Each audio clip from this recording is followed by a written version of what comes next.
everyone, it's Katie from Without a Crystal Ball. How are you guys doing this almost evening of Monday night following the long holiday weekend? Everyone's probably feeling fat and happy if you're in the United States after a long Thanksgiving weekend. So I was doing some digging.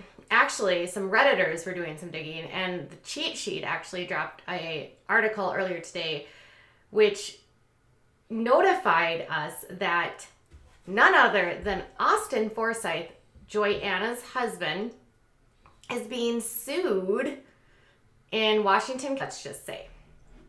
And they have this, they do a lot of construction. They do a lot of stuff, let's just say. And like in a recent episode, for instance, Jessa and Ben decided that they needed a new deck on their backyard. So what did they do? They decided to get their brothers to put up a deck. A lot of times when this kind of stuff happens, it seems like a lot of it happens on the fly. There's not a lot of discussion. Joy-Anna and Austin had purchased a home last year and they flipped it, and she had announced that because they had been fixing up a house. And after she had been fixing up the house, she announced last year, assuming that people assumed she moved into the house. However, earlier this year, she announced that she and her husband were living in a camper on the property of Austin's parents at a camp. Yeah, they were living in a camper life, like tiny house living. Anyways, during their time, they decided that they needed to move into a new place. So Joy-Anna and Austin recently bought a house, and now the deed was transferred from Jim Bob to them earlier this year, and they have been fixing it up. Joy-Anna has been showing photos of it on Instagram, and theoretically they have been moving forward. However, quietly, a lawsuit was filed in Washington County related to the purchase of a home last June from a buyer from Austin on a house that he flipped. So in the lawsuit that was filed on October 11th, the buyer alleges that Austin sold him a home. I'll show you. So here is the lawsuit. It was filed October 11th, 2019. It's David and Terry Floyd versus Austin Forsyth, and they are suing him for fraud on their show Counting On. They talk about how in the few months they end up getting into a purchase agreement with him, and they sign this contract which essentially says that they will buy the house and they are responsible for anything that happens to the house.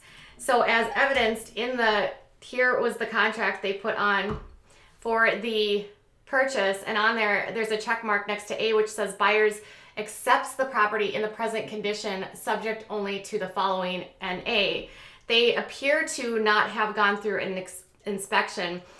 They did say that they had gone through and done any necessary requirements, and then on a sheet they put together for Exhibit B, it lists all of the different things that Austin had let the buyer know about the home. And he let them know that there had been some leaking and backups related to the house, and they also said that there had been plumbing and other issues.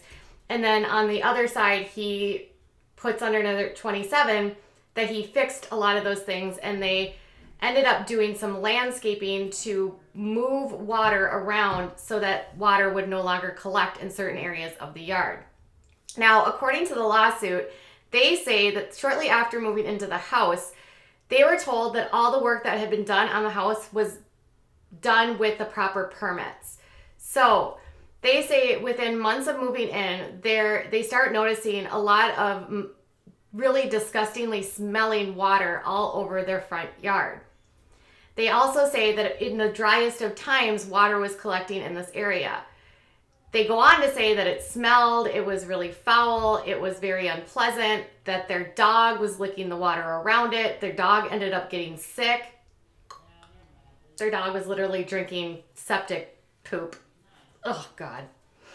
Anyways, they say they bring out a guy to look at the property, and they find out that the septic system has been put in an area that is not compatible for a septic system due to too much clay in the ground. So they provide another exhibit, which basically is from an environmental company, which tells them what happened. And essentially what happens is they come back out and they say, this land isn't suitable for the septic system, and in order for it to be suitable, you would need to put in an expensive septic system that costs around $20,000. Yikes. So the seller is saying that Austin, whether indirectly or directly, whether he knew it or not, sold him a property that had a faulty septic system. And he says, the interesting thing is that on the agreements that I could find, I couldn't find any information about whether or not a septic system had been put in. There wasn't any documents related to it. I couldn't find any evidence that there was any, but maybe there had been another agreement where Austin told them that they had put in a new septic system. That part I don't know. So then Austin actually follows up. Oops, hold on. He follows up and he says that he denies that he actually flips houses. He denies he's a house flipper. He denies that he does this kind of stuff on the show, which is weird because that's literally what he does. That's so odd, right? Like, why would you deny that? Anyway, he also denied that the state actually required that he have permits to put in a septic system. He said it wasn't required.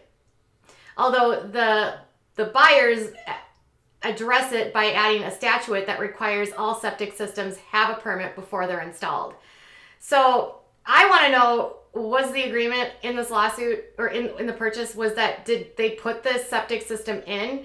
And did they just not do the permits? A lot of times when I'm watching the show, I often wonder if some of the work that's being done on these properties are being done without permits.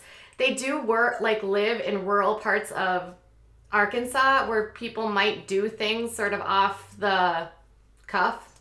But a septic system is a pretty big one where you would definitely want the proper permitting. And additionally, if you know that you've bought a home, to the buyers, this is my question, if you bought the house more, they say that they don't want the house. They say that they should be able to take the house back and give it back to them. They want their purchase price back. And if they don't do that, then they want them to repair and fix the septic system and give them 20 grand or more for damages and then money for, pain and suffering. So they did plumbing work according to the purchase agreement. They did other things according to the purchase agreement. So did they put in the septic system and then just take the easy way out and not even test the land, not get the permits? It's expensive to get permitting for anything related to plumbing in a home, and septic systems specifically will have high prices for permitting because of the environmental studies that have to be done on the land in order to determine where to actually place the septic system. And if he bypassed all of that and didn't actually go through the process of getting a permit for the septic, and then he sold the home to a friend under the guise that he had done all of these things, that's insane.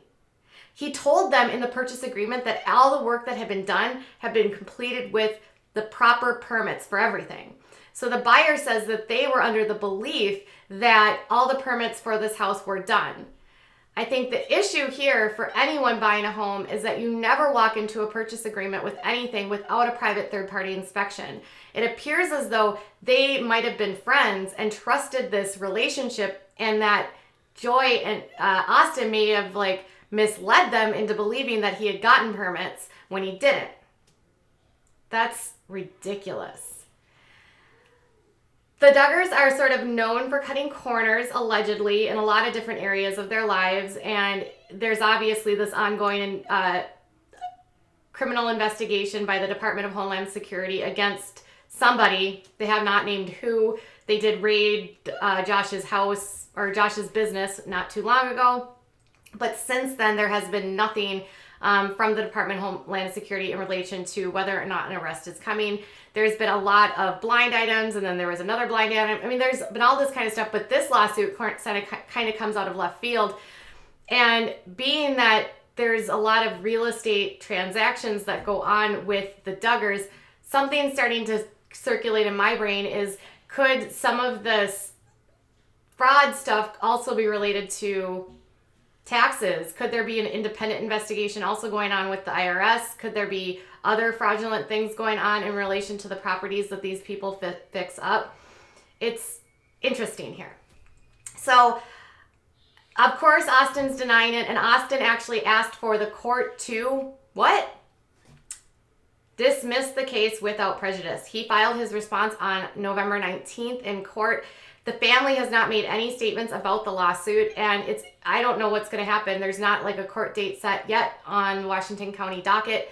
So at this point in time, it's not sure what's going to happen. I'm sure the judge will have to look at both the complaint and the response, but the response to him is literally so limited that it's like, I deny that, I deny that, I deny that, I deny that, dismiss this.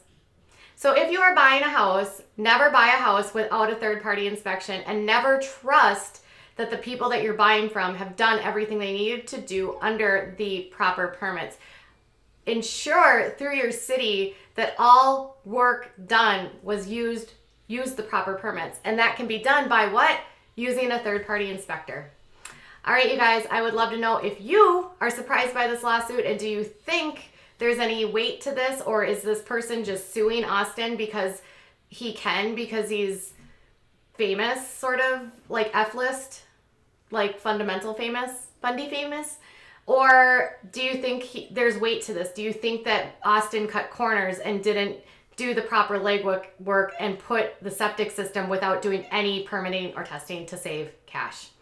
All right, you guys, I'd love to hear below in the comments from you. Bye, guys.